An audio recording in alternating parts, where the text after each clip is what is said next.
So finally, Cambridge University study has revealed that the true number of young homeless people in the UK far exceeds the government figures. Experts at Cambridge University's Centre for Housing and Planning Research say that 83,000 young Britons lived in homes provided by charities and councils.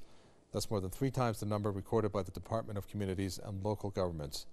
Official figures don't include homeless people who do not meet the government's narrow criteria for homelessness, which would force councils to help them. The study also said that over 1 in 7 young people slept rough over the past year.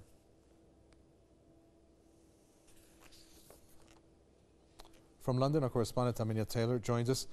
Amelia, this report says that the young homeless people far exceeds the government figures.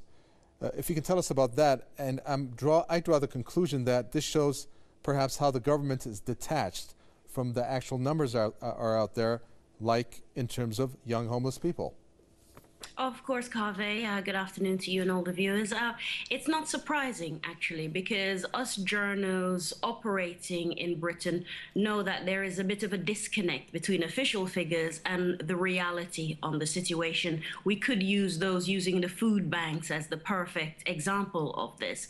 And I dare to say that the figures in question provided by the University of Cambridge will be actually more, because they're not taking into account those who have not yet gone seeking professional help. We're talking about those who might have been in a little situation, a spat at home, perhaps been the victim of violence within the home, perhaps a new step-parent, arguments with the mom.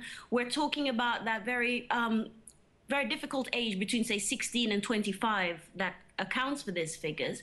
And actually, some of those people might be able to find shelter and refuge with friends. Sofa surfing, for example, going from room to room. As you wear out your welcome, you go somewhere else. So the figures are even larger than the figures that are claiming that the government is wholly underrepresenting what's going on here. And this means, obviously, that the resources are not in place. Because if your figures are downplaying the reality, you're not going to be providing the necessary resources to address those facilities.